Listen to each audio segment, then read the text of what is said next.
fazer algumas aplicações do conceito de diferenciabilidade.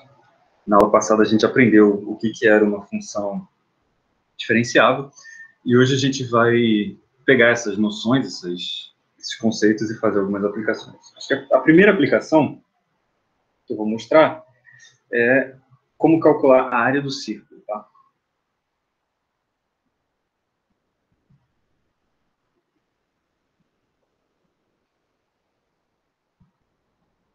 Então, esse é um problema, na verdade, eu gosto desse exemplo porque, apesar da gente usar toda a tecnologia mais recente do cálculo diferencial, é uma prova bastante contemporânea, essa que a gente vai ver, ela parte de uma ideia, que é a ideia, na verdade, que fez nascer o cálculo muito antes de Newton e Leibniz, milênios antes de Newton e Leibniz, nos gregos. Talvez Eudoxo e Arquimedes tenham sido os primeiros nomes que se tem registro na história da matemática que usaram essa ideia que, à época, os gregos chamavam de o método da exaustão, que é tentar calcular alguma coisa, calcular uma área, mais precisamente falando, exaurindo essa área por subconjuntos menores, cuja área você consegue calcular facilmente. Tá? Então, a ideia aqui é a gente tentar fazer o seguinte, a proposta é a gente tentar calcular a área de um círculo. Então, a gente tem um círculo aqui, cuja área a gente vai tentar calcular, fazendo, por exemplo, aproximações por polígonos, tá? Então, eu vou considerar, eu não sei se eu vou conseguir fazer esse polígono se mexer, não vou conseguir fazer ele se mexer. Por alguma razão, eu ainda não aprendi a usar essa ferramenta aqui, então a gente vai ficar com um desenho feio mesmo. Então, a ideia para fazer a área do círculo é o seguinte, a gente vai considerar um polígono, por exemplo, eu vou desenhar aqui um hexágono regular, tá? Então, eu vou considerar...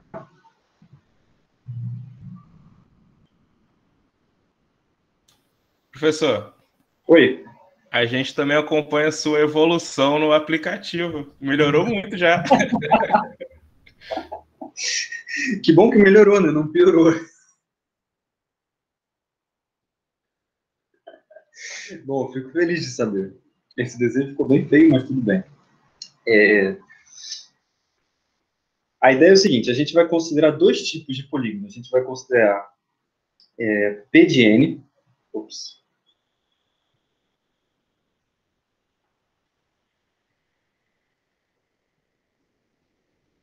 Então, a gente vai considerar P de N contido em C. Então, C aqui denota o círculo, tá? Polígono regular de N lados.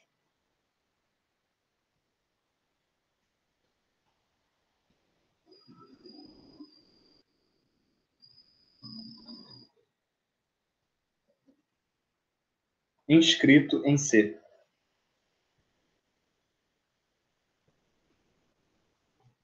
Ok?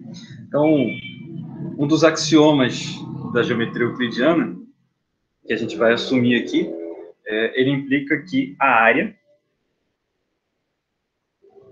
limitada pelo círculo C é maior ou igual que a área do polígono P de N. Tá?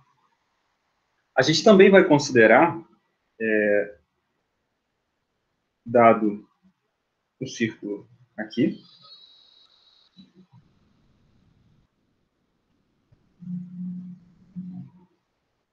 a gente também vai considerar o polígono... Deixa eu tentar desenhar aqui.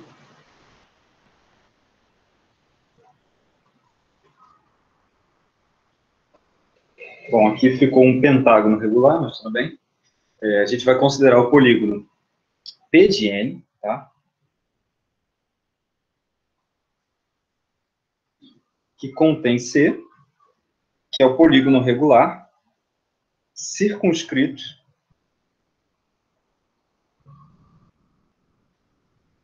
a C, e aí a gente sabe que a área do círculo é menor ou igual que a área de P de N. Okay? A partir dessas considerações que a gente vai tomar como axiomáticas aqui, a gente vai deduzir o valor numérico que tem que ter a área do círculo. Okay?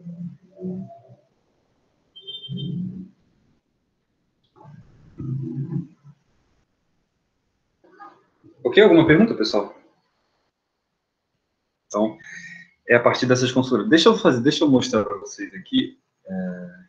Peraí, não vou conseguir mostrar. Enfim, eu escrevi um texto onde tem desenhos mais bonitos do que esse. Eu vou mandar esse texto para vocês junto com a aula de hoje, tá?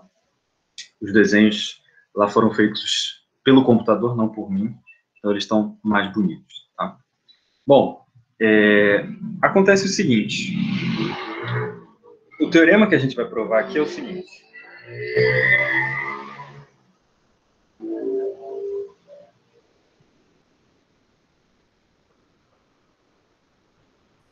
A gente vai provar que o limite, quando n vai para infinito, repara que dessa forma a gente tem duas sequências numéricas definidas, a sequência P minúsculo de n e a sequência P maiúsculo de n.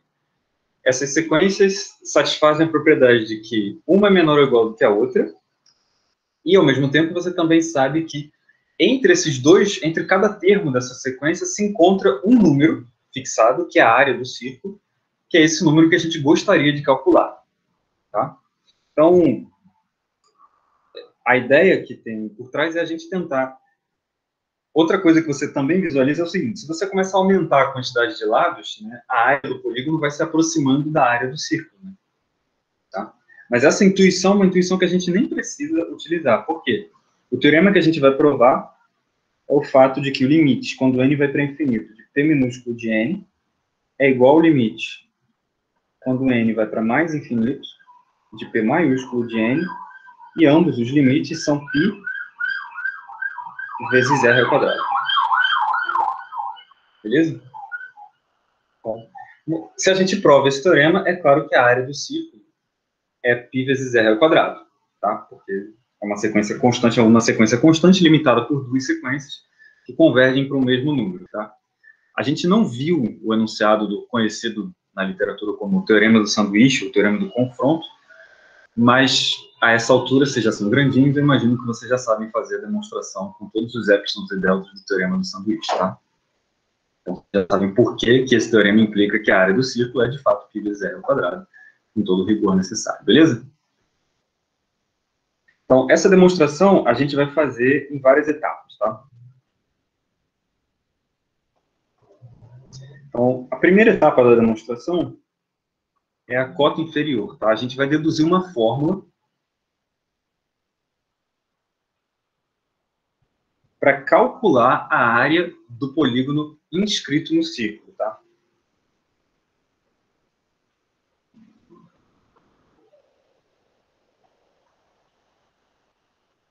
Então, essa primeira etapa, o coração dela é essa proposição aqui, que deduz a seguinte fórmula: a área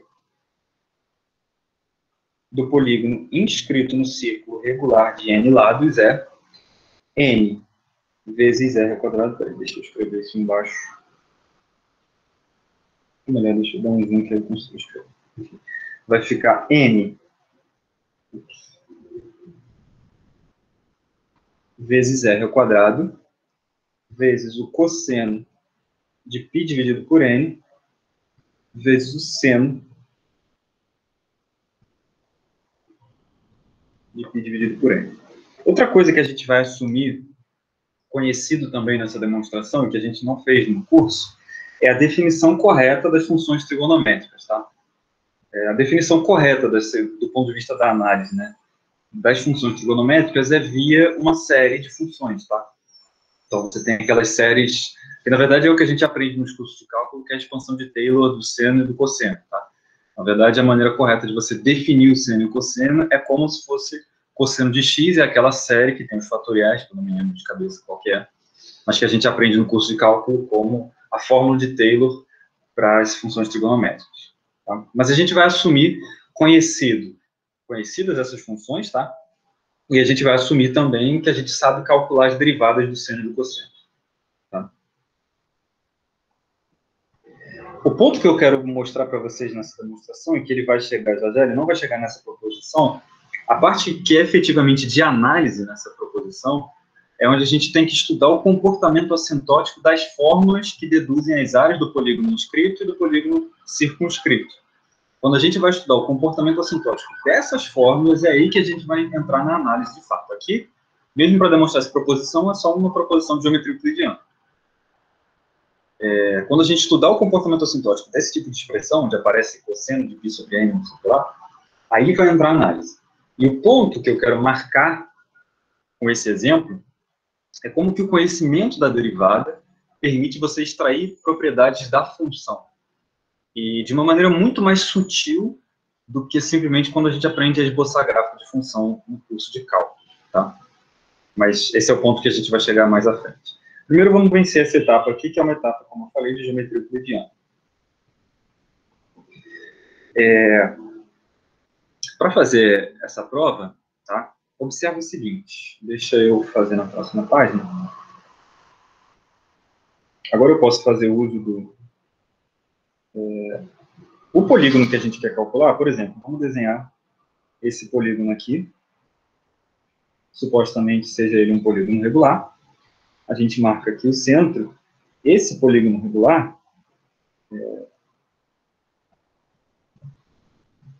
Eita, estou enrolado aqui, né? Ele é composto por um certo número de lados, tá?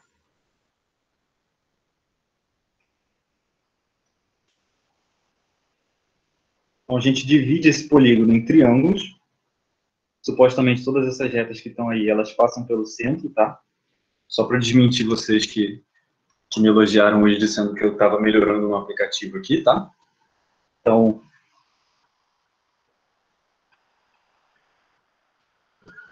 a gente vai considerar esses triângulos aqui, que são os triângulos TJ.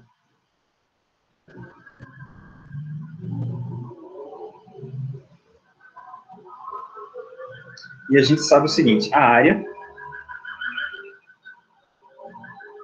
de P de N é igual ao somatório de J variando de 1 até N da área. Eu vou abreviar a área por A já agora, tá? De TJ, onde TJ é cada um desses triângulos, tá? Todos esses triângulos têm a mesma área, ok? Além disso, tá? Como o polígono, eu estou usando o fato do polígono ser regular, então todos esses triângulos têm a mesma área. Então, no final das contas, o que a gente precisa aqui é calcular a área de um triângulo.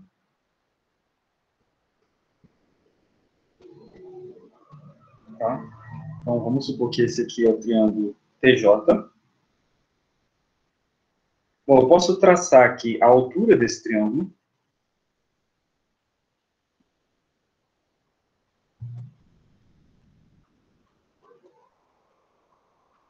E eu vou dividir ele ao meio, tá? Fazendo isso, eu posso marcar o ângulo, é um triângulo isósceles, né? Ele tem dois ângulos iguais, tá? Cada um desses dois ângulos aqui, que compõem o ângulo principal do triângulo, cada um desses dois ângulos vermelhos aqui, ele mede metade do ângulo interno do polígono regular, né? Que é exatamente 2π sobre n. Então, cada ângulo desse aqui mede π sobre n, exatamente.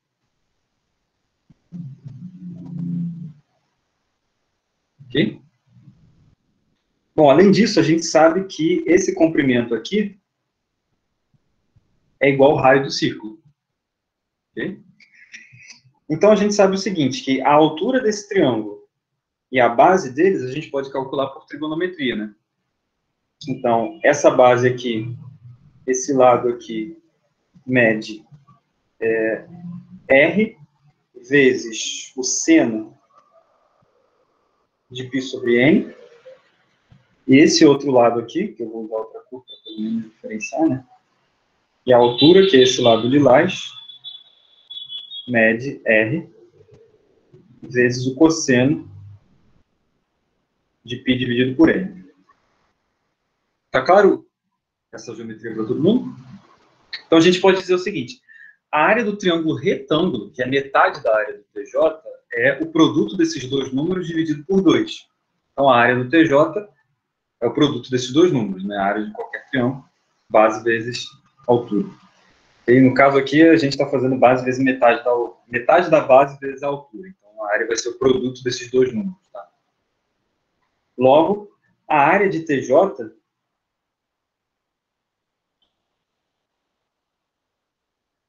é igual a R ao quadrado vezes cosseno de π sobre n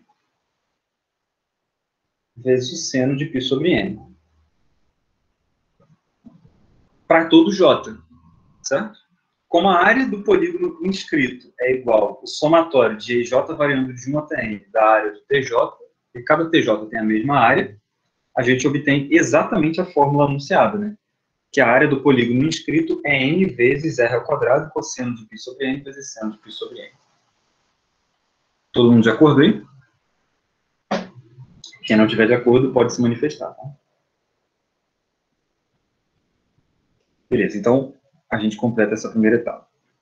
Agora a gente vai completar a segunda etapa, que é a cota superior, tá?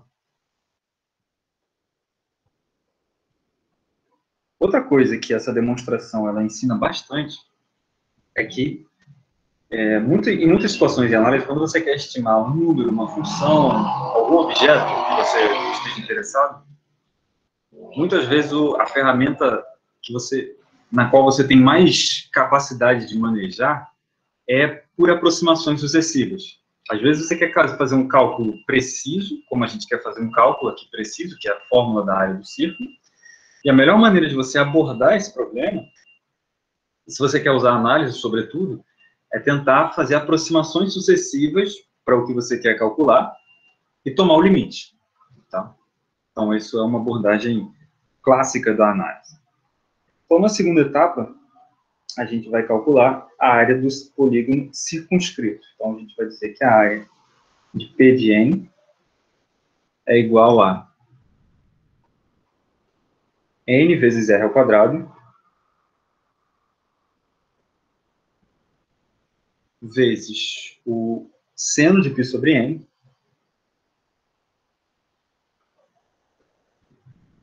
dividido pelo cosseno de π sobre n.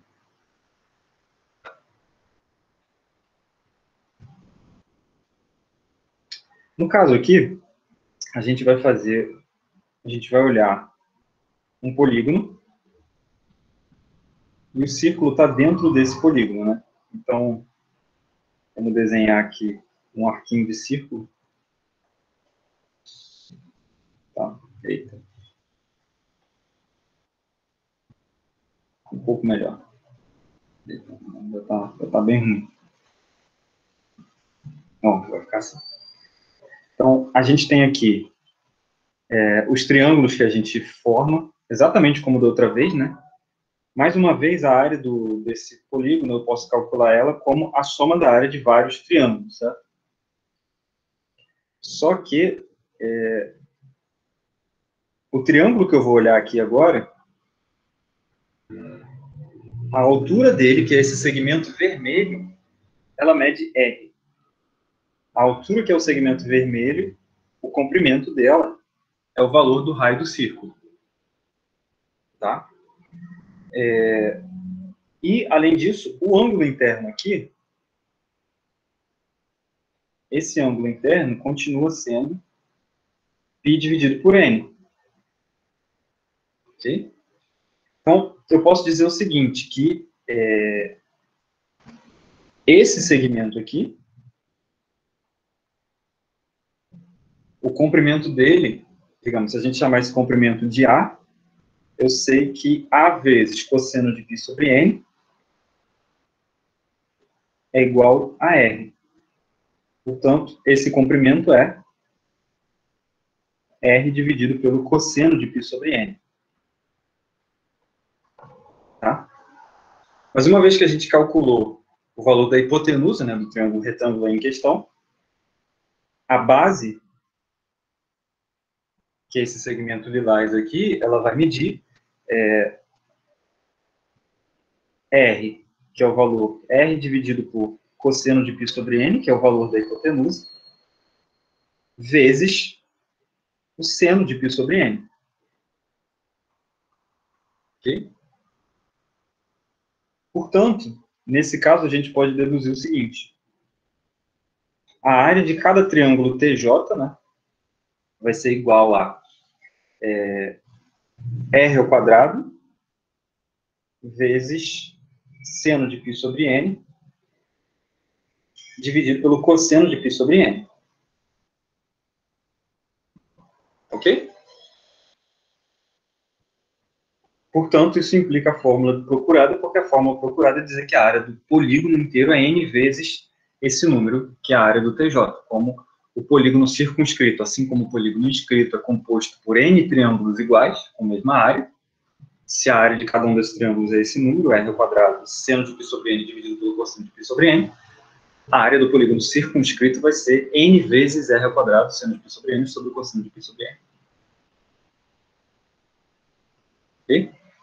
Então, agora, a gente chega na terceira etapa, que é o comportamento assintótico dessas sequências, tá?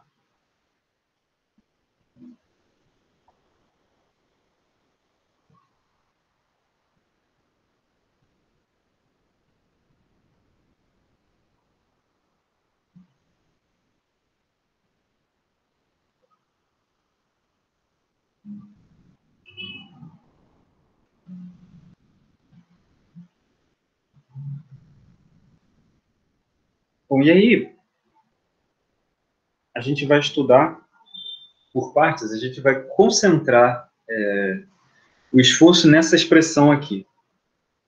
Se você define, bom, a sequência xn igual a n vezes o seno de π sobre n,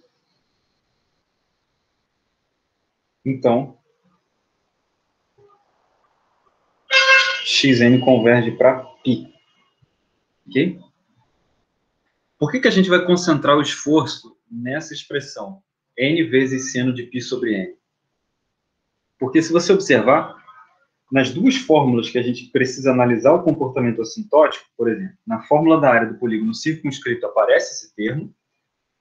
Então, a área do polígono circunscrito é r ao quadrado xn dividido pelo cosseno de π sobre n. Tá? Assim como na fórmula da área do polígono inscrito, a gente tem r ao quadrado xn também, vezes o cosseno de π sobre n. Só que o que acontece? A gente já supôs, desde o início, que o cosseno e o seno são funções diferenciáveis que a gente conhece a derivada. Tá? Então, a gente vai assumir as fórmulas de derivação do cálculo. Se a gente sabe isso, a gente já sabe pelo teorema da aula passada que tanto o cosseno quanto o seno são funções contínuas, porque toda função diferenciável é contínua. Além disso, a gente sabe também que o cosseno de zero é 1. Logo, quando n vai para infinito, pela continuidade da função cosseno, o cosseno de π dividido por n tem que convergir para 1. Então, nessas duas fórmulas, tanto da área do círculo do polígono inscrito quanto da área do polígono circunscrito, o termo correspondente ao cosseno de π sobre n, ele não joga um papel relevante, porque a gente sabe que esse termo converge para 1.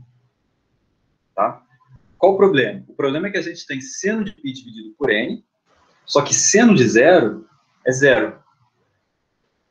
Por continuidade, é óbvio que seno de π dividido por n converge para zero também. Porém, nessas fórmulas, a gente tem um termo igual a n. N, que é a função identidade, né, evaluada nos naturais, converge para infinito, obviamente. Então, você tem n vezes uma sequência, digamos, yn, onde yn vai para zero e n vai para infinito. Tá? E aí, o que a gente quer analisar é qual o comportamento assintótico, essencialmente, de n seno de π dividido por n. Essa é a parte, esse é o grosso, digamos, dessa expressão aí que a gente quer estudar a convergência. Tá? E é justamente essa expressão que a gente vai demonstrar que converge para π. E aí você observa que se a gente prova que n seno de π dividido por n converge para π, é claro que a área de P de n, a área do polígono inscrito, converge para πr ao quadrado, né? Porque o cosseno de π sobre n converge para 1, e essa expressão aí é xn r ao quadrado cosseno de π sobre n, Como xn converge para π, se cosseno de π sobre n converge para 1, a expressão toda vai convergir para πr ao quadrado. Okay? Então, esse lema que a gente vai demonstrar é exatamente a peça que falta para completar esse quebra-cabeça aí.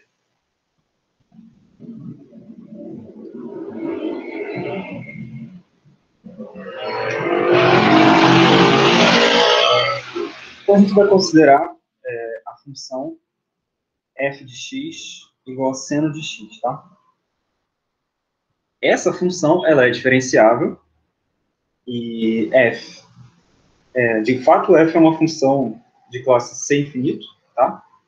Mais do que isso, é uma função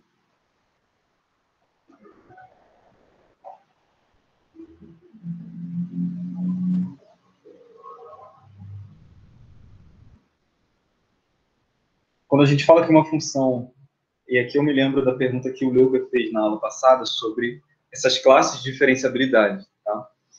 Quando a gente diz que uma função ela é de classe C infinito, uma função de R para R, ela é de classe C infinito se ela é diferenciável e a sua função derivada também é diferenciável e a derivada dela também é diferenciável e assim por diante, tá?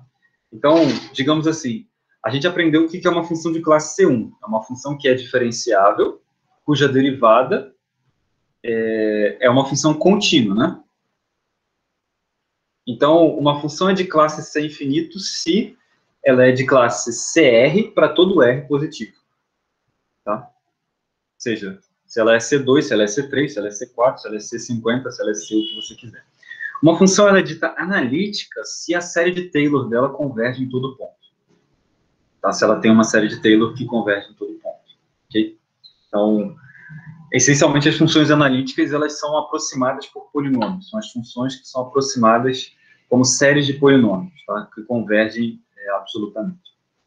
É um pouco mais forte, mas essa diferença, e é muito curioso isso, só ainda dentro desse parêntese, porque existe a diferença entre C1 e C2, pelo menos assim, em sistemas dinâmicos.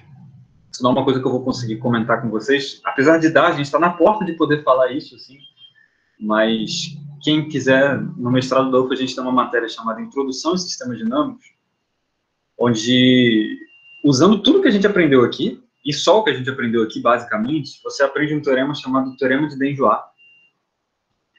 E tem também, o Teorema de Denjoy, ele vem com duas partes, é um combo, que nem um combo da NET. Ele vem o teorema e tem um exemplo também. Tá? E é uma situação na qual a questão da regularidade, a diferença entre C1 e C2 se torna altamente relevante. Tá? E de fato, assim, pela minha experiência, a diferença entre C1 e C2 é uma diferença que você percebe, tá? Mais facilmente. Você consegue notar, de fato, a diferença de C1 e C2 de uma certa forma mais fácil, porque as propriedades que a função C2 tem e que a função C1 não tem são fáceis de detectar. De C2 para C3, de C3 em diante, já começa a ficar uma coisa muito difícil, tá? E aí tem uma área que está na interseção entre física matemática, sistemas dinâmicos e geometria simplética, que é chamada teoria Kahn, teoria de Kolmogorov e Arnold Moser. Na teoria Kahn, a regularidade C4, C5 faz diferença em relação a C3 para baixo, tá? E em geral, quando você faz e tem algumas situações, eu já vi, onde as pessoas sabem CR, mas não sabem C infinito, e tem teoremas, mas isso são coisas mais relacionadas a problemas em aberto, onde você simplesmente não sabe se vai funcionar em C infinito também ou não. Mas a diferença de C infinito para analítico, essa é a diferença mais brutal que existe. Tá? As funções analíticas, elas são quase polinômios. Tá? E aí, uma coisa, por exemplo, que vocês vão aprender no mestrado, fazendo curso de análise complexa, é que uma função analítica, ela só pode se anular num conjunto que não tenha pontos de acumulação. Os zeros de uma função analítica não podem acumular. Então, por exemplo, uma função analítica não pode ser zero no conjunto de Cantor, por exemplo, que é um conjunto perfeito, não enumerável. Agora, tem um teorema chamado Teorema de Whitney, que diz o seguinte: dado qualquer subconjunto compacto da reta, existe uma função de classe C infinito que é zero nesse conjunto. Então, se você me dá o conjunto de Cantor, se você me dá um conjunto mais bizarro que o conjunto de Cantor, tem uma função de classe C infinito que é zero, ou seja, que o conjunto de zeros dela, que as raízes dela, são constituídas precisamente por esse conjunto. Tá? Então, isso já dá uma diferença brutal entre o C infinito e o analítico. Tá? E de todas as diferenças entre classes de regularidade, a diferença entre o analítico e o C infinito é a mais marcada de todas, em que se percebe. Bom, eu fecho aqui esse parênteses. Se alguém quiser alguma dúvida de curiosidade sobre esse papo, eu respondo tranquilamente, mas fecho aqui esse parênteses, tá bom? Bom, a gente tem agora essa função seno de x, e a gente sabe que a derivada dessa função, f' de x, é o cosseno. Tá? E que a derivada dessa função em zero... Olha, o último teorema que eu falei, eu não sei se ele é chamado de teorema de Whitney ou se é um corolário de um teorema do Whitney que se chama o teorema de extensão de Whitney. Tá? O teorema de extensão de Whitney você vai conseguir achar na internet. Whitney Extension Theorem, se você botar no Google, você vai achar. Agora, esse fato de que toda função, todo conjunto compacto da reta é zero de uma função C infinito, eu não tenho certeza se esse é o teorema que, se você bota o teorema de Whitney, ele aparece com esse nome. Provavelmente, alguém já chamou esse teorema de Whitney. Então, se você botar no Google o teorema de Whitney, é capaz que esse seja um dos que apareça. Tá? Mas, se vocês quiserem, eu posso depois mandar alguma referência mais precisa sobre esse assunto. Bom, a derivada da função f em zero é o cosseno de zero, e o cosseno de zero é 1, certo?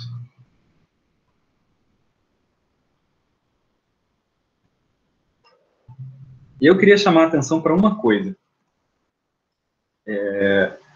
Na aula passada, a gente aprendeu o teorema do valor médio, lembra? Tá? O teorema do valor médio diz o seguinte: em qualquer intervalo, de A até B, se eu faço a distorção que a função causa nesse intervalo, que é o quociente entre f de B menos f de A dividido por B menos A, se eu estou fazendo esse quociente, pensa, esse quociente é o comprimento do intervalo imagem dividido pelo comprimento do intervalo de partida, não é? Então, esse quociente está medindo o quanto que a função distorceu esse intervalo, né? Se ela aumentou o comprimento dele ou se ela diminuiu. Se o quociente for menor do que 1, quer dizer que a função diminuiu o comprimento do intervalo. Se o quociente for maior do que 1, quer dizer que a função aumentou o tamanho do intervalo, ela dilatou o intervalo, certo? O teorema do valor médio, ele diz para você o seguinte: essa dilatação ou contração que a função produz nesse intervalo, ela é governada pela derivada da função. Por quê? Porque existe um ponto tal que essa dilatação é exatamente igual à derivada naquele ponto. Tá? Agora percebe o seguinte: a função seno de x, a derivada dela em zero é 1. Isso quer dizer o seguinte, que na vizinhança do zero, a função seno, ela tem uma taxa de dilatação arbitrariamente pequena. Ou seja, se você ficar muito perto de zero, a dilatação que o seno produz ela é muito pequena. Ela está entre 1 mais epsilon e 1 menos epsilon. Porque a derivada do seno em zero é 1. Tá? Essencialmente é isso que está por trás desse problema aqui. Ou seja, se você trocar a função seno por uma função que em zero tem derivada diferente de 1, você provavelmente vai poder produzir outro tipo de convergência nesse enunciado. Você pode fazer a coisa convergir para infinito, convergir para zero, dependendo do que você colocar aqui. Ok? Então, o que a gente vai fazer? Logo,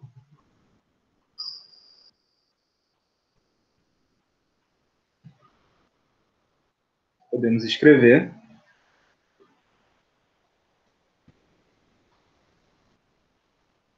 eu posso escrever f de x igual a f de zero mais f' de 0x mais r de x. E isso é igual a f de 0 é 0, f' de 0 é 1, então é x mais R de x, onde o limite, quando x converge a zero, de R de x sobre x, é igual a zero. Ok? Então, a gente escreveu seno de x, tá? Então, deixa eu dar um zoom aqui. F de x, que é seno de x. É f de x. Então, seno de x é igual a x mais r de x, onde r é uma função que satisfaz isso. Okay? Em particular, isso implica o seguinte, que seno de π dividido por n é igual a π dividido por n mais r de π dividido por n.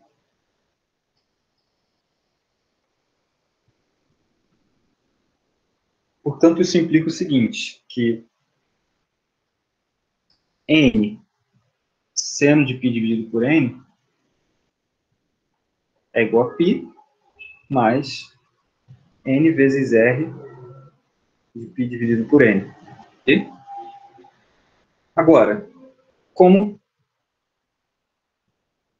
o limite, quando n vai para infinito, de r de π dividido por n sobre π dividido por n é igual a zero, só que, né, bom, observa,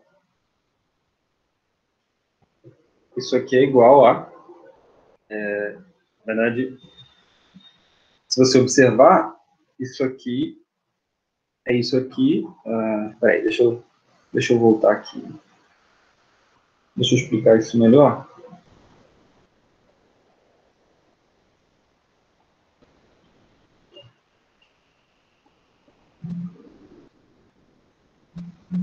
Temos que n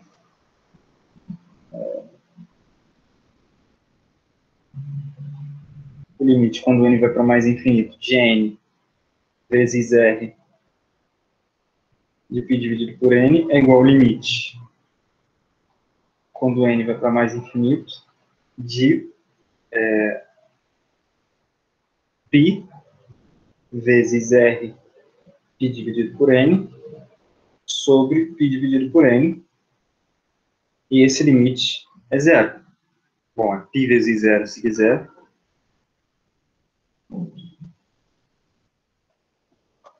que é zero. Ok? Portanto, xn converge para π. Ok? Ficou claro por que xn converge para π? É basicamente porque, se você observar, tudo que a gente fez foi aplicar a derivada, que permite a gente escrever dessa forma aqui, onde essa função, que é a função r dividido por n, né, satisfaz isso. Então, essencialmente, você pode dizer que a convergência da sequência n seno de π dividido por n é uma consequência da expansão de Taylor de ordem 1 da função seno.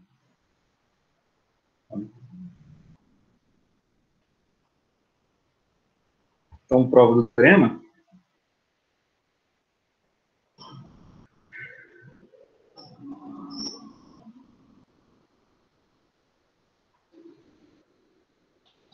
Então, a função g de x igual a cosseno de x é contínua. Isso implica que o limite, quando x vai para zero, de g de x é igual a g de zero. Portanto, isso implica que cosseno de π dividido por n converge para 1.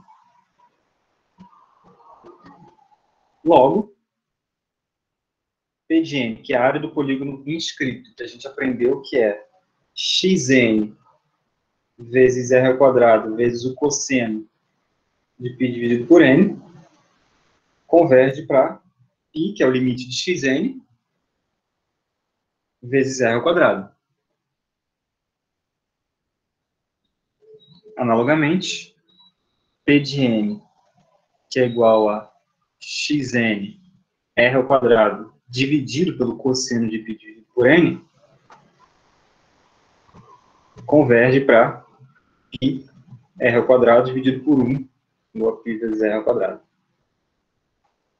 Então, fica demonstrado assim que a área do círculo é π vezes r ao quadrado. Alguma pergunta?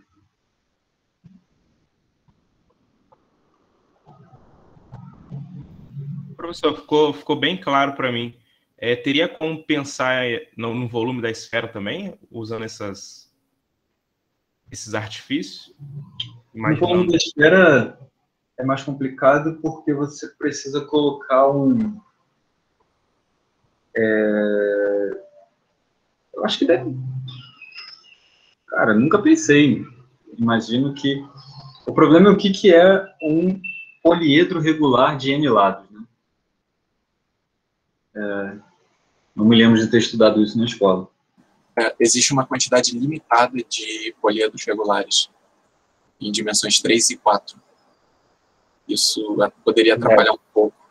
É verdade. Você não vai conseguir fazer poliedro, você não vai conseguir obter um poliedro regular de n lados. Então, qualquer poliedro que você escrever na esfera tem que ser irregular, né? Tem que ter alguma discrepância entre os lados dele. Aí eu acho que o problema se complica um pouco mais porque você teria que... Você pode tentar adotar a mesma estratégia, eu imagino, só que o problema todo é você conseguir construir um poliedro com n lados que você consiga calcular o volume de alguma maneira amigável. Tá? Só que eu não vejo assim de cabeça nenhuma forma simples ou padronizada de você produzir um poliedro dessa maneira. O comentário do Arthur é fundamental nesse sentido porque existe uma impossibilidade matemática da gente reproduzir exatamente a mesma estratégia em dimensão 3, e isso é super interessante, né? Mas, às vezes, uma variação da estratégia pode funcionar, que é, por exemplo, imagina que você consiga construir poliedros que são semi-regulares, onde eles são constituídos de uma metade de faces com um certo tamanho e uma outra metade de faces com o dobro desse tamanho, por exemplo. Não sei por que você consiga fazer uma construção desse tipo e que seja possível inscrever poliedros com quantidade de lados arbitrariamente maiores, né, dentro da esfera dessa maneira. Tá? São duas dificuldades, né, porque você precisa inscrever e circunscrever. Mas, enfim, se você consegue fazer isso, você consegue reproduzir a estratégia. Então, aí talvez o coração do problema seja um problema de geometria, de você conseguir encontrar a forma geométrica manejável que você consiga iterar, né? Botar mais e mais e mais faces para que isso se aproxime mais e mais da área da esfera. É interessante, eu nunca vi, não sei se existe. Tem uma fórmula que faz o cálculo do volume da esfera até em dimensão qualquer, mas essa fórmula usa a função gama, usa algum tipo de tecnologia que não passa por essa ideia. Então, eu faço um projeto de iniciação científica e lá é integração em coordenadas polares multidimensional. Título, né? Aí a gente entra em teoria da medida e vê um pouco disso. Integral de Lebesgue, né? Eu ainda estou na metade, né? Mas é interessante. Bom, legal. Você pode tentar pensar no problema. Escreve um artigo sobre isso. Pode deixar. Então, vamos fazer uma segunda aplicação agora.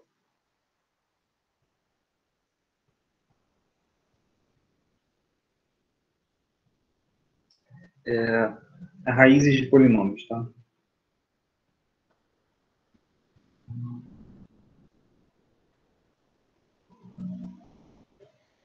O primeiro teorema, na verdade, é uma proposição apenas. Você tem um polinômio p de x igual ao somatório de L valendo de 0 até n de ALX elevado a L, com grau de P igual a N, tá? Ou seja, eu estou supondo que o termo AN é diferente de zero.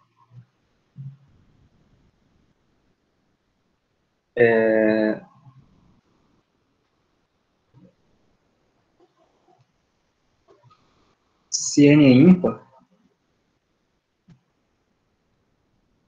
então o conjunto de zeros de P é diferente de vazio, tá? Onde zero de P é o conjunto dos x tais que P de x igual a zero. São as raízes do polinômio, ok? Os zeros do polinômio, para mim, são as raízes do polinômio. Então, a primeira coisa que a gente vai ver é por que todo polinômio de grau ímpar sempre tem raízes, tá?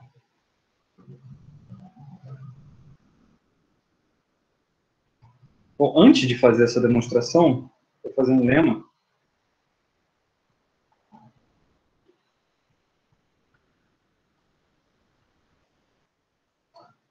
Que é o seguinte: limite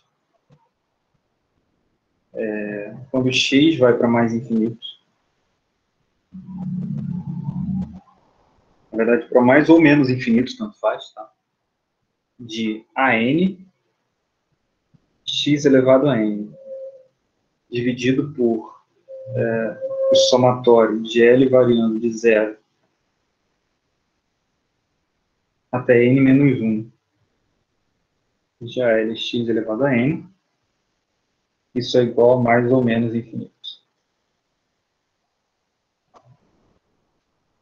Isso significa o seguinte, que, repara, no denominador dessa fração eu estou somando todos os termos mônicos, né, do polinômio até o grau n menos 1, até 1 grau a menos que o grau do polinômio. Eu estou comparando isso com o último termo do polinômio. Então, o que essa expressão está dizendo é o seguinte: para valores de x, para valores absolutos de x muito grandes, tanto positivos quanto negativos, o termo que domina é o termo de maior grau. Porque como esse quociente vai para infinito, né, quer dizer que, por exemplo, para x suficientemente grande, esse quociente é maior do que 10 fatorial. Então quer dizer que o termo de maior grau do polinômio é 10 fatorial vezes do que todo o resto do polinômio. Ok? Então, o corolário disso é o seguinte.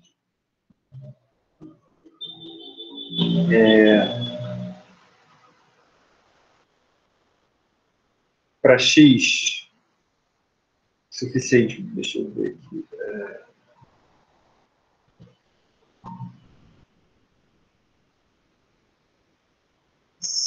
Deixa eu fazer o seguinte: se a n é positivo, então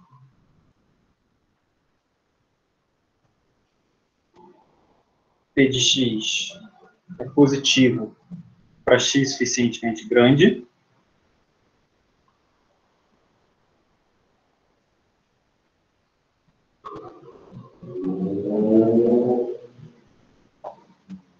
e P de x é negativo para x menor que zero com valor absoluto de x suficientemente grande.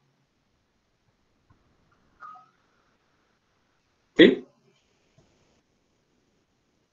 Vamos assumir o lema e, portanto, primeiro, todo mundo concorda que o lema implica o corolário? Ou seja, que o corolário é uma consequência imediata do lema. Tá? Simplesmente porque, se esse termo ele for muito maior, por exemplo, se esse termo é o último termo de maior grau, se ele for 20 vezes, se ele for suficientemente, se ele for 20 vezes maior do que o resto do polinômio, se esse termo for positivo e o resto do polinômio for negativo, a soma dos dois vai continuar positiva. Né? E você está somando um número positivo, você está subtraindo de um número positivo uma coisa que é 20 vezes menor do que ela, em valor absoluto. Então, a soma dos dois dá positivo. Tá? Então, isso significa que o sinal do polinômio é governado pelo sinal do termo de maior grau também. Tá? É um corolário do lema.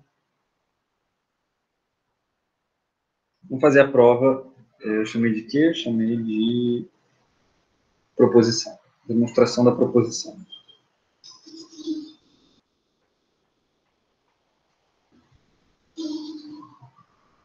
Então, Pelo corolário, existe A negativo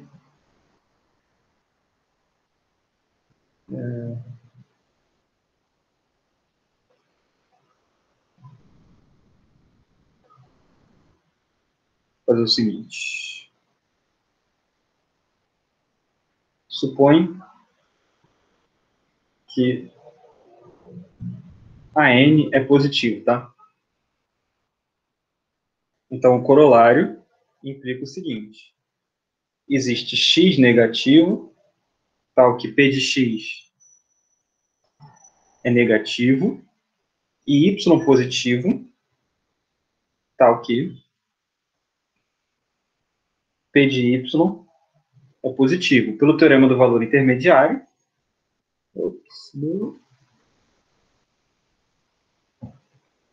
agora não foi culpa do tablet, agora foi culpa minha. Voltou. Ele vai voltar aí já já. Pelo teorema do valor intermediário, existe R no intervalo que vai de X até Y, tal que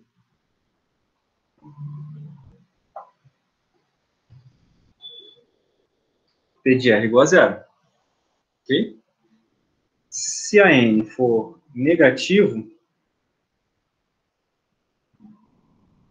então Q de X igual a menos P de X, tem um zero.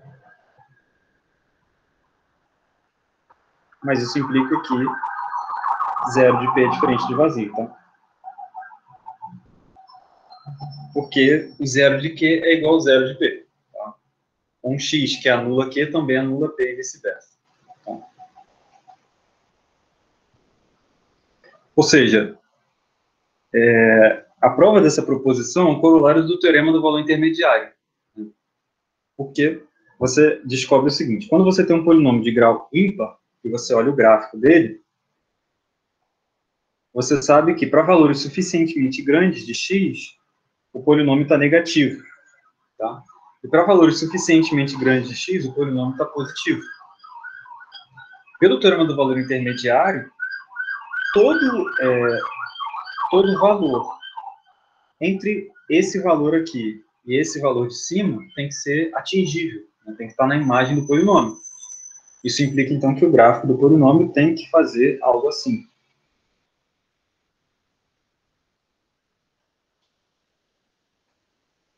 Tá? Então, o polinômio tem pelo menos uma raiz. Ele pode ter mais de uma raiz, tá?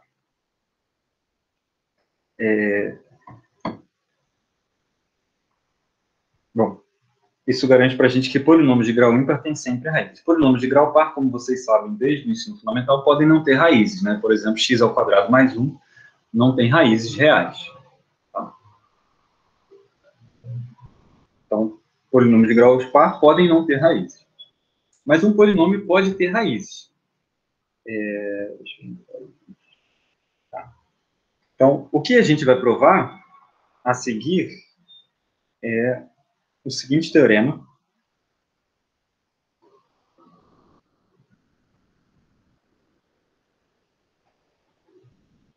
Se P de n, P de x, é um polinômio de grau n,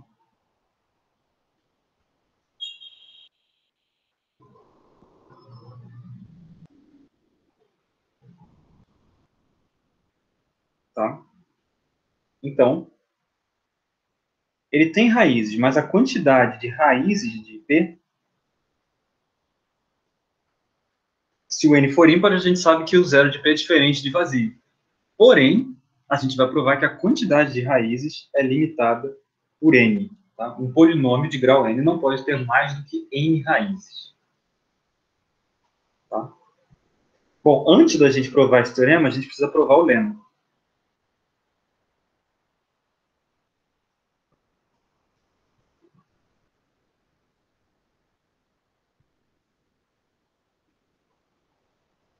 E para demonstrar o lema, tudo que a gente precisa fazer é analisar essa expressão aqui, né? A vezes x elevado a n dividido pelo somatório de AL e XL com L variando de 0 até n menos 1.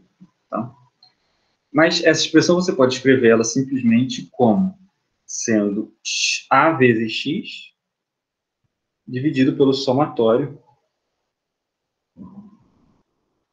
de AL x elevado a L menos n menos 1. Com L variando de 0 até n menos 1, certo? Em particular, isso aqui é igual a AX dividido por a n menos 1 mais o somatório de L variando de 0 até n menos 2 de AL x L menos n mais 1. Tá? E essa expressão que está aí converge para infinito. Tá? Por quê? Essa expressão aqui, ela converge para zero, né? Porque todos os expoentes do x são negativos aqui. Então, essa expressão converge para zero. Tá? Esse número aqui é um número, está fixado, então isso aqui está limitado. Ou seja, todo esse numerador aqui, todo o denominador está limitado. Como o numerador converge para infinito, tanto para mais infinito quanto para menos infinito, tá? A convergência do quociente vai ser para onde for o numerador. Okay? Então, isso estabelece o lema.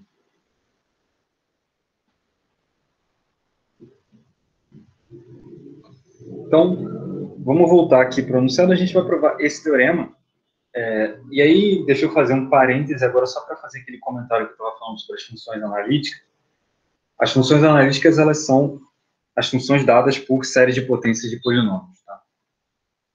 Com um raio de convergência infinito. E o que acontece observa, um polinômio, ele tem muito poucas raízes, né? Um polinômio não pode ter nem um conjunto, sequer um conjunto infinito de raízes. E, de fato, você tem, para cada grau de polinômio, você tem uma limitação uniforme, que depende só do grau do polinômio para a quantidade de raízes que aquele polinômio pode ter. Isso faz com que as funções analíticas sejam o mais próximo possível, o que você tem de melhor entre uma coisa que não é um polinômio. Tá? Depois dos polinômios, a melhor coisa com a qual você poderia trabalhar seriam as funções analíticas, justamente porque elas são quase tão bem comportadas quanto os polinômios. Tá? E aí, quando eu digo bem comportadas, eu quero dizer que você tem propriedades muito rígidas em termos analíticos. Tá? Isso está em oposição a propriedades flexíveis do tipo todo conjunto compacto é zero de uma função de classe C infinito, tá? De alguma função de classe C infinito. Okay? Então, só para... não vou comentar isso agora. Enfim, vamos fazer a prova do teorema. Alguém quer comentar alguma coisa, alguma pergunta sobre tudo isso que eu falei? Beleza. Então, vamos fazer a prova do teorema.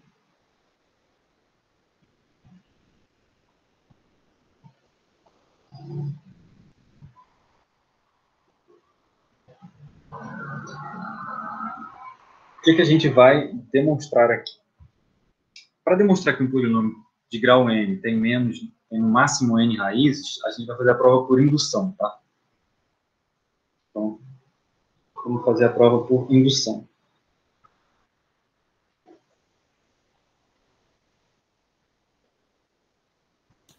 Professor, Oi, tem algum exemplo prático para uma função que não seja analítica?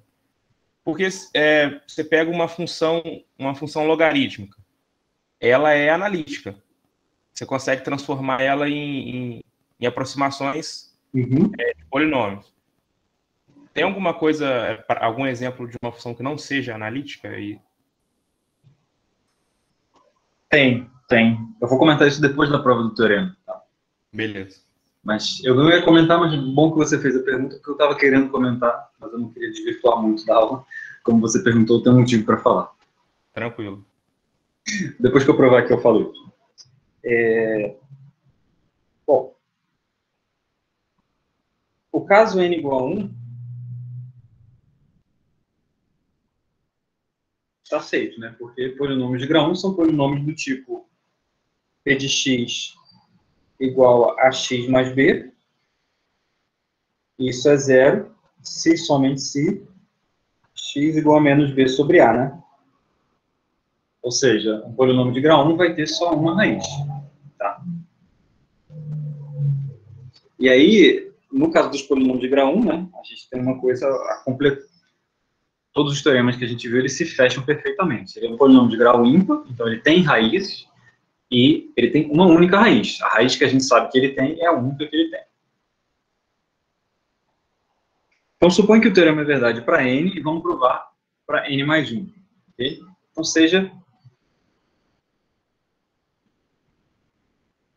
p de x igual ao somatório de L variando de 0 até n mais 1, de ALx elevado a L, um polinômio de grau n mais 1. Então, a gente sabe que o termo a n mais 1 desse polinômio é diferente de zero. Okay? Se supõe que 0 de p tem cardinalidade, é a primeira vez que eu estou usando essa notação, não me toquei que eu usei, mas enfim, essa notação, quando você coloca o jogo da velha do lado esquerdo de um conjunto, é uma notação para você dizer a cardinalidade do conjunto também, tá? Então, normalmente eu escrevia card, colocava o nome do conjunto. Como o conjunto em questão aqui, ele tem um nome, ia ficar card 0, ia ficar a notação mais feia, então eu estou usando essa notação aqui na aula de hoje, tá? Então, a cardinalidade do conjunto de zeros, vamos supor que ela é maior ou igual do que n mais 1, tá? Na verdade, maior ou igual do que n mais 2, né? Vamos supor que ele tem mais do que n mais 1 raiz, então ele tem pelo menos n mais 2 raízes. Okay? Significa o seguinte, tá?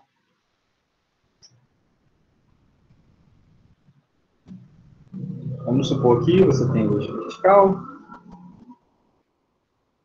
E aí você marca aqui, olha só, uma raiz, vamos chamar de R1, R2, R3, até Rn mais 2, tá? Pega as n mais 2, pega a n mais 2 dessas raízes, ordena elas, tá? Então, elas estão todas distintas entre si, então você pode ordenar perfeitamente esse conjunto e colocar elas em ordem crescente exatamente como eu fiz, tá? Então, coloca todas as raízes do polinômio em ordem crescente, ok? Agora você sabe que o gráfico do polinômio, ele, por exemplo, faz isso aqui, né?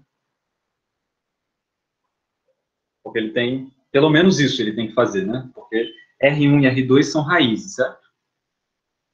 Ele podia fazer algo mais bizarro. Podia fazer 3 voltas, por exemplo. Você podia ter uma raiz ali no meio. Tanto faz. Então, por exemplo, esse polinômio aqui, ele podia depois fazer isso aqui, né? E depois continuar a vida dele assim, certo? Por exemplo, entre o R2 e o R3 podia ter uma raiz ali que eu nem contabilizei. Nem me interessa essa raiz. Ok? Agora você sabe o seguinte. A gente aprendeu na aula passada o teorema de Rolle, né?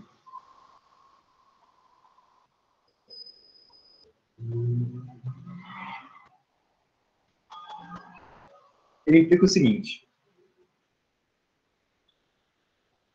Para todo J, variando de 1 até n mais 1, existe um ponto xj, tal que a derivada do polinômio, p' de xj, é zero. Concorda? O teorema de Rolle, se você olhar, ele te diz que a derivada, se você tem duas raízes aqui, o teorema de Rolo te diz que tem uma raiz para a derivada do polinômio, né? Porém, a derivada do polinômio é o polinômio P' de x, que é o somatório de L variando de 0 até n, de L a L, x elevado a n menos 1, né? De L, no caso, variando de 0 até n mais 1 aqui, no caso. Ok? Essa é a fórmula da derivada do polinômio, tá? Se P de x se escreve assim, é o somatório de L variando de 0 até n mais 1 de AL x elevado a L, a derivada disso é L a L x elevado a L mais 1, você soma de 0 até n mais 1. Ok? Então, só que essa expressão é um polinômio, e o grau desse polinômio é n, né? Porque o termo an mais 1 é o termo que acompanha o x elevado a n, nesse caso, e por hipótese ele é diferente de zero, porque o p é um polinômio de grau n mais 1. Tá? Repara, isso aqui que eu disse, isso aqui, isso aqui é o somatório de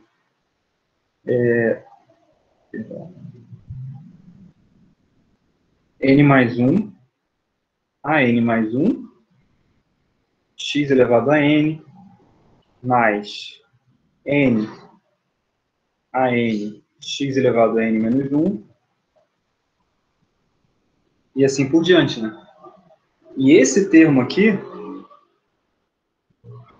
ele é diferente de zero por hipótese.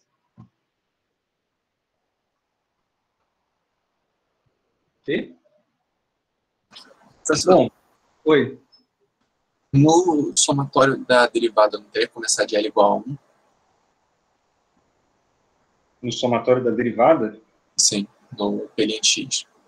Ah, sim, sim, porque o termo constante morre. Perfeito, Arthur. Valeu.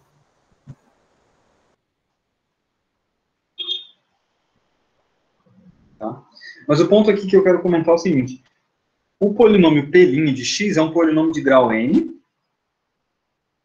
que teria, por esses argumentos aí, e... perdão. Deixa eu escrever assim. E xj pertence a zero de P' para todo j. Só que j varia de 1 até n mais 1, né? Aí repara só. Você vai ter aqui x1, aí você vai ter aqui x2, você vai ter ali x3, e você vai ter aqui, por último, né, o xn mais 1. Ou seja, o polinômio derivado de P vai ser um polinômio de grau n com mais do que n raízes. Mas isso contradiz a hipótese de indução.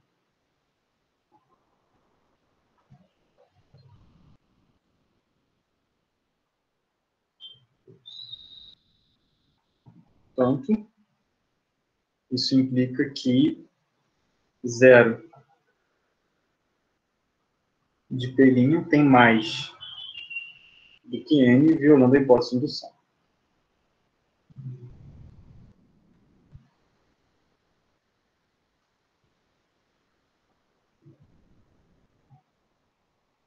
Na verdade, a gente fez uma demonstração por indução onde a gente usou a contrapositiva, né?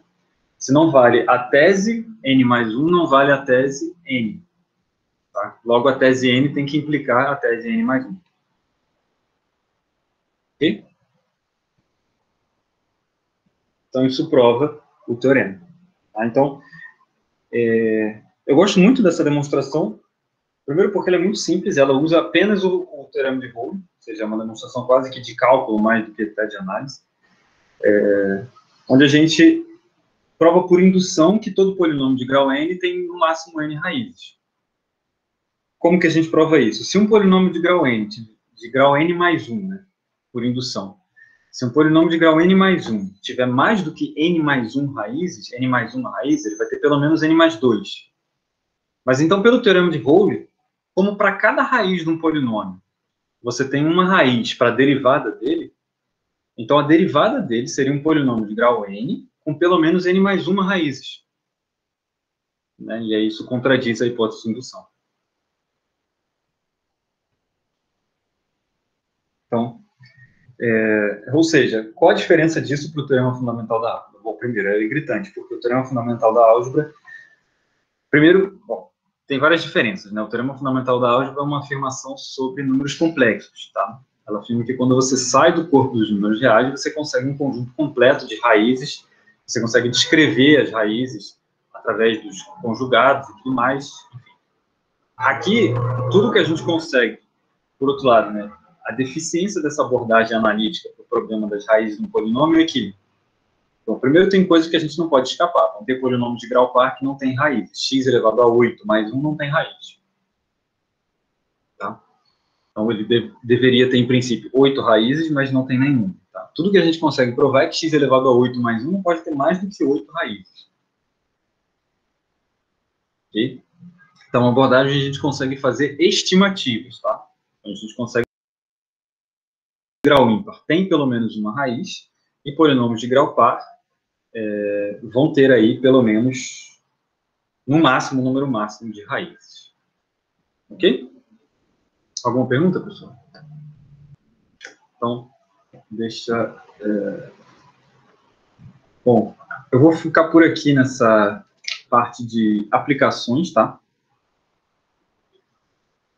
E... Bom, vou até parar a aula de hoje por aqui. Na próxima aula, o que a gente vai fazer? A gente vai fazer o final do capítulo de diferenciação. A gente vai aprender a regra de L'Hopital e o teorema de Taylor. Ok? E provavelmente eu vou começar já o capítulo de integração também já na aula que vem. Tá? Então, e aí a expectativa é que a gente termine o capítulo de integração no final da semana que vem. Não sei se a gente consegue terminar antes de sexta-feira, mas com certeza na sexta-feira a gente termina. E aí, a última semana de aula vai ser a semana onde eu vou falar um pouco sobre sistemas dinâmicos para vocês, e vou usar, e assim, vou falar sobre sistemas dinâmicos, porém, usando só o conteúdo que a gente viu aqui, tá? Então, tudo que eu vou falar, todas as demonstrações que eu fizer, vão estar contidas no material do curso. Então, vai ser como se a gente fizesse uma aplicação do material que a gente viu aqui para alguns problemas de sistemas dinâmicos, tá? É isso. Talvez eu estou ainda planejando, mas talvez eu fale sobre algum teorema de convergência de sequência de funções, tá? Talvez eu precise, inclusive para falar do que eu quero falar sobre sistemas dinâmicos, eu talvez precise falar de aproximações de funções periódicas por polinômios trigonométricos. Então, talvez eu faça a demonstração do teorema de Stone-Weisler, mas isso vai depender um pouco do tempo. Tá? Então, não sei. Se faltar alguma coisa, eu vou omitir alguma dessa demonstração. Essa demonstração do teorema de Stone-Weisler tem no livro, então, se faltar ela, é menos problemático. Então, Bruno, você vai ter... Qual é a tua previsão de dar a prova para a gente? Na semana que vem, no final da semana que vem, eu vou entregar a prova para vocês, tá? A última prova. Vai ter uma semana para entregar também? E vocês vão ter uma semana para entregar. Agora, uma pergunta que eu não entendi, Bruno, você pode até ter falado, depois não ter atenção. A primeira prova valia 12, e essa vai valer quanto? Vai valer 12 também. E como é que é a média? Eu não entendi. Os 2 pontos que são 4 pontos extras no final das contas, tá? Ah, então eles fazem, às vezes, de pontos extras. É bonificação mesmo, tá? Show, obrigada, Bruno. Imagina. Antes de terminar mesmo a aula de hoje, eu vou comentar um pouco sobre a pergunta que o Leuber fez. Existe uma coisa chamada um objeto matemático, que são funções, são tipos especiais de funções. As funções se chamam bump functions.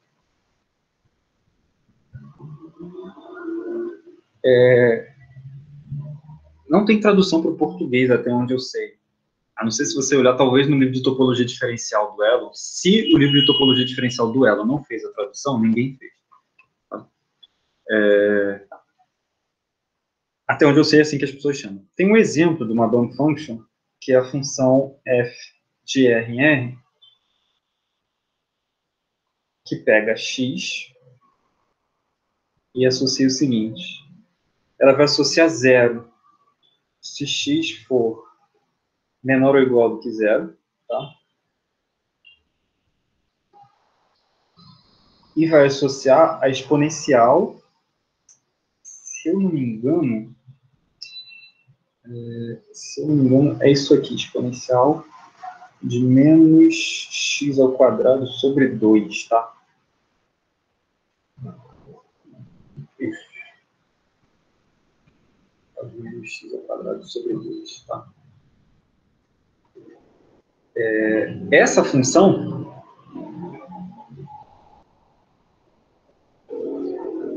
isso. Se você olhar o gráfico dessa função, como é que é o gráfico dessa função?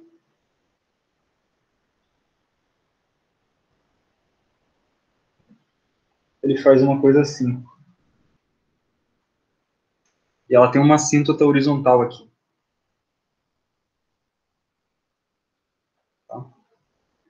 O ponto é o seguinte, essa função, ela faz uma colagem sem infinito entre a reta horizontal e uma coisa que sobe tendo uma assíntota assim. Tá? Essa função é uma função de classe sem infinito, cujo gráfico tem exatamente esse formato. Essa função não pode ser analítica, porque ela tem uma quantidade não enumerável de zeros. Tá? Ela é zero em toda a parte negativa do eixo real, portanto, ela não pode ser uma função analítica, mas ela é uma função de classe sem infinito. E, obviamente, é o seguinte, o problema para ela ser de classe sem infinito vai acontecer aqui, tá? Na origem. É aqui onde está todo o trabalho para você demonstrar que essa função é de classe sem infinito. Tá? Bom, de cabeça assim eu não sei exatamente, mas vocês podem olhar um livro, deixa eu dar uma referência, John Lee, é um livro que se chama Introduction to Smooth Manifolds.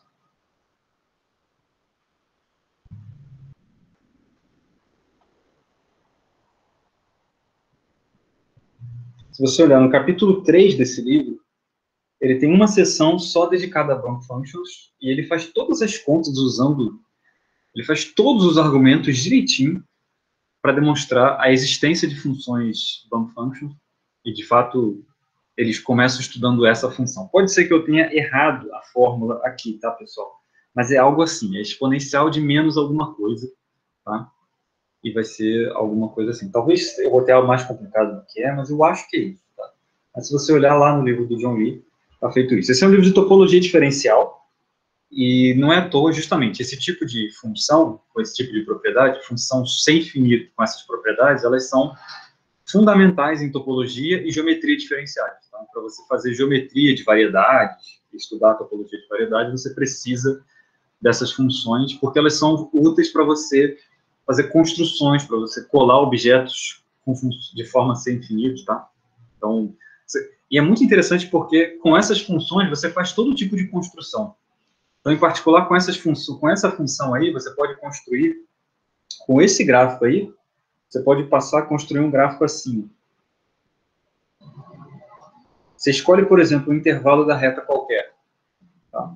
Então, existe uma função C infinito que faz isso. É por isso que o nome é bump function, porque você constrói funções que fazem como se fosse uma lombada de... Tipo um quebra-molas, né? Quando você olha a seção transversal dela, é como se fosse um quebra-molas. E o nome de quebra-molas em inglês, se eu não me engano, é bump. É por isso que essas funções têm esse nome. Usando essa função, você pode construir por uma fórmula algébrica simples uma função desse tipo aqui. Tá? E aí, por exemplo, você tem uma ferramenta para construir uma função assim, por exemplo. Imagina que você faz a construção do conjunto de Cantor. E aí, para cada intervalo que você retira, você coloca um bump assim. Tá? Se você controla muito bem as alturas, por exemplo,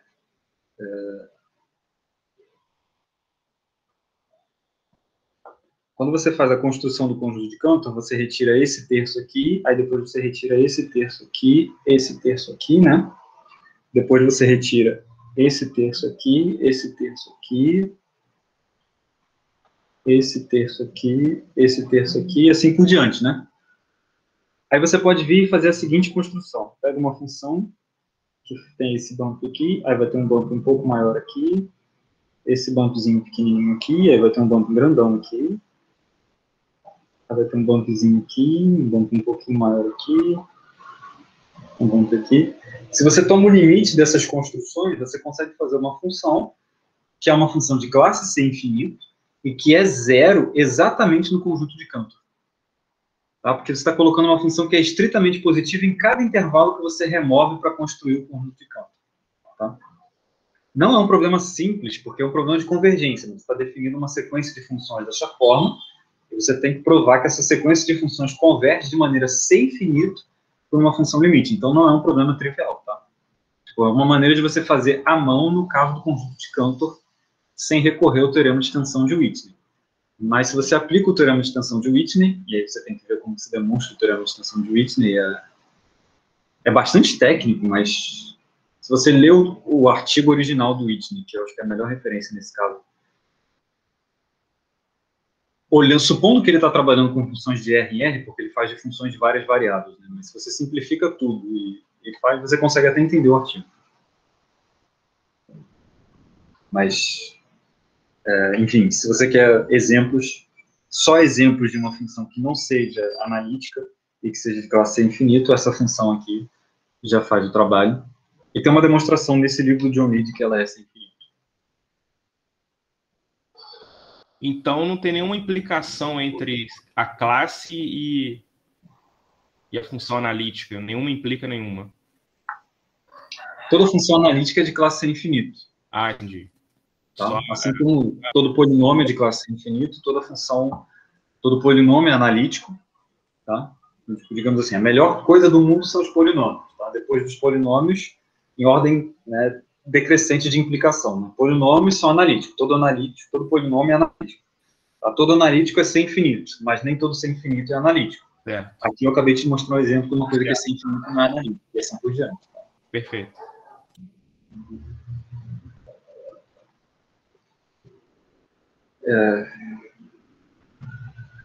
Bom, tem várias coisas que a gente não vai poder tocar aqui, que seria interessante. Uma delas, por exemplo, são as funções de Weierstrass, que são funções que são contínuas, mas não são diferenciáveis em ponto nenhum.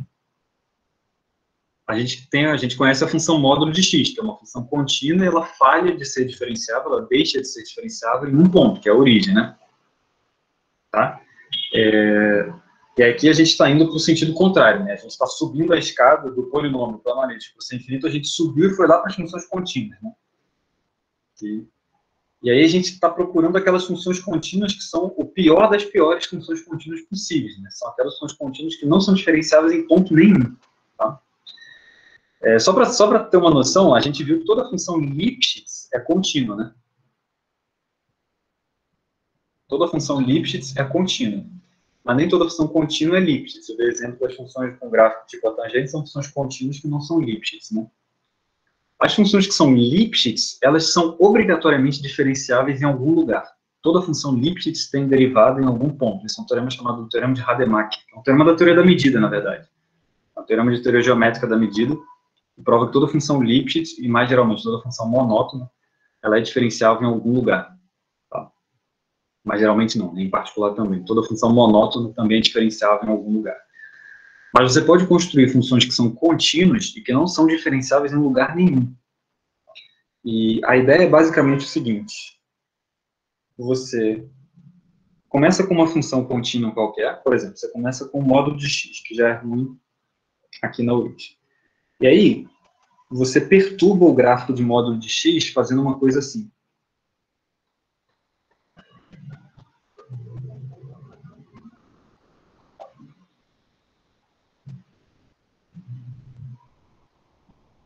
Aí eu criei uma função que ela não é diferenciável numa cacetada de pontos, mas são finitos pontos ainda, né? Aí você pega esse gráfico agora que eu criei e você perturba ele também. Você faz esse mesmo procedimento, só que perturbando ele.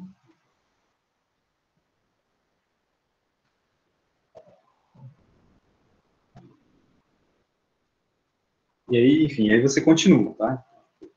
Aqui, aí você vai fazer o gráfico assim, assim, você coloca um monte de zigue-zague com amplitude cada vez menor, né? E aí você cria uma função que ela tem oscilações cada vez mais brutais.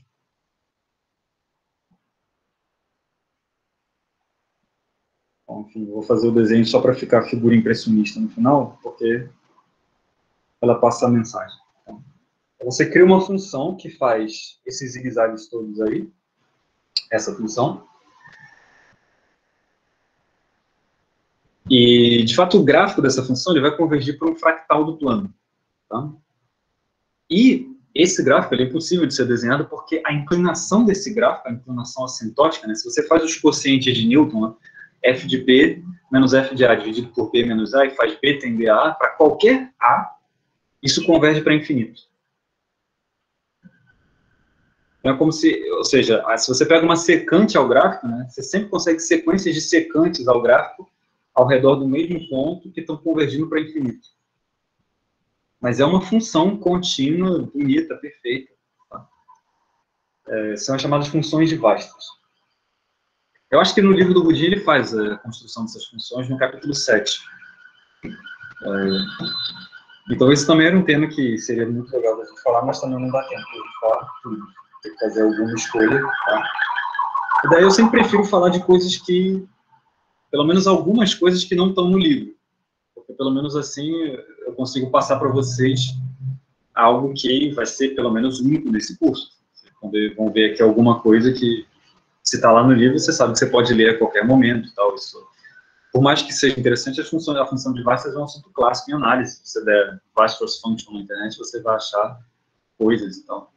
Inclusive, aliás, um comentário, o gráfico dessa função ele é um fractal que até hoje é sujeito de pesquisas. Assim. Vira e mexe aparece na internet artigos de pesquisa novos falando sobre coisas sobre o gráfico dessa função. É um fractal que é objeto de estudo. Então, esse é um assunto que não só é pertinente ao curso de análise, mas é pertinente à fronteira da pesquisa em matemática pura. É isso, pessoal. Já falei bastante. Vou ficar por aqui hoje. Oi, Cláudia. Não, não fui eu, não. Ah, é que você levantou a mão, você apertou. Perdão, foi sem querer, estou me despedindo. Tchau, Bruno, obrigada. Tchau, Cláudia. Pessoal, muito obrigado, tá? Pela explicação. Imagina, Leo. Obrigado, mestre. Valeu, Cristo. Vamos interromper a gravação.